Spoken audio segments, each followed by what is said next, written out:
हेमंत सोरेन को आखिरकार झारखंड का मुख्यमंत्री पद छोड़ना पड़ा। हेमंत सोरेन को बुधवार को प्रवर्तन निदेशालय एनफोर्समेंट डायरेक्टरेट ने 7 घंटों तक पूछताछ के बाद गिरफ्तार कर लिया। जमीन घोटाले के इस मामले में रांची के चेशाया होम रोड में सेना की जमीन फर्जी दस्तावेजों के आधार पर खरीदने और बेचने का आरोप है। प्रवर्तन निदेशालय एड के अनुसार झारखंड में माफिया द्वारा भूमि के स्वामित्व को गैर कानूनी तरीके से बदलने के एक बड़े रैकेट की जांच के तहत हेमंत सोरेन से पूछताछ की गई। हेमंत सोरेन को जिस घोटाले में गिरफ्तार किया गया उसमें उनकी अर्जित आय संदिग्ध मनी ट्रांजैक्शन से जुड़ी है।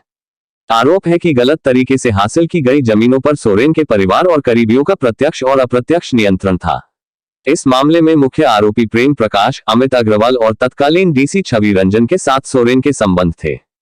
अवैध खनन में जांच के दौरान भी हेमंत सोरेन की भूमिका सामने आई थी।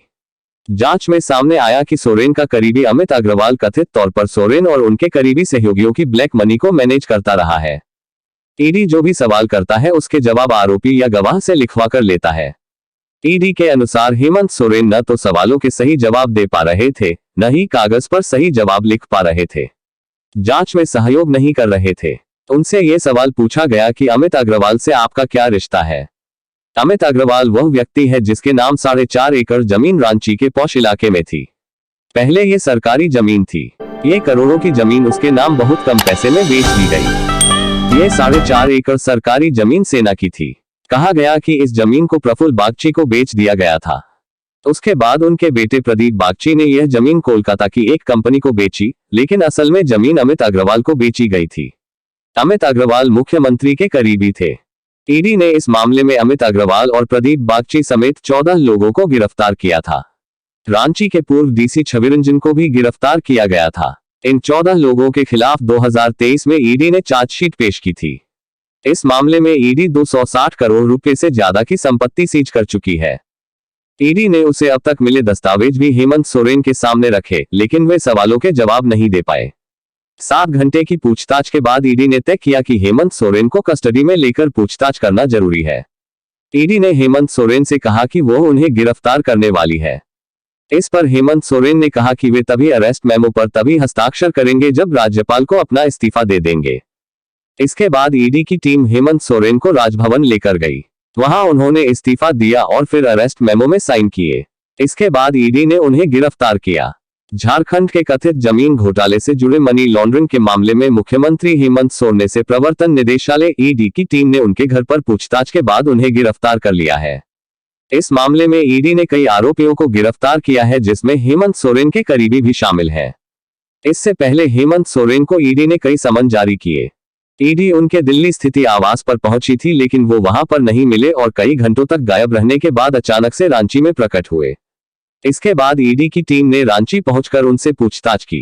मामले की गंभीरता को देखते हुए रांची के अंदर धारा 144 लागू की गई। सीएम हाउस में डीजीपी और चीफ सेक्रेटरी भी पहुंचे। इससे पहले 2 तरह की आशंकाएं लगाई गईं। पहली तो ये कि ईडी उन्हें गिरफ्तार कर सकती है और दूसरी ये कि वो अपने मुख्यमंत्री पद से इस्तीफा दे सकते हैं।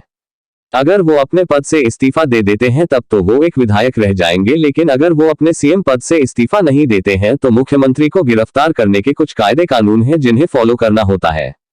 हालांकि हेमंत सोरेन ने अपने पद से इस्तीफा दे दिया और अगले मुख्यमंत्री चंपई सोरेन हो सकते हैं।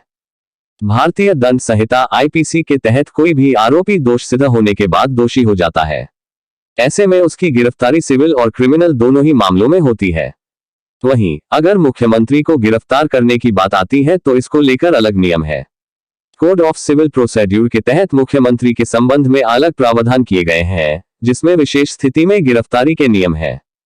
कोड ऑफ सिविल प्रोसीजर 135 के तहत किसी भी मुख्यमंत्री या विधान परिषद के सदस्य को गिरफ्तारी में छूट दी गई है। हालांकि ये छूट सिर्फ सिविल मामलों को लेकर है। अगर किसी सीएम पर कोई क्रिमिनल मामला हो जाता है तो ये छूट लागू नहीं होती और क्रिमिनल केस के तहत गिरफ्तारी हो सकती है। अगर किसी मुख्यमंत्री की क्रिमिनल केस में गिरफ्तारी होनी है तो उससे पहले सदन के अध्यक्ष से मंजूरी लेनी होगी। कुल मिलाकर विधानसभा अध्यक्ष की परमिशन के बाद ही मुख्यमंत्री को गिरफ्तार किया जा सकता है। इतना ही नहीं, इसके लिए दिनों का भी नियम बना हुआ है।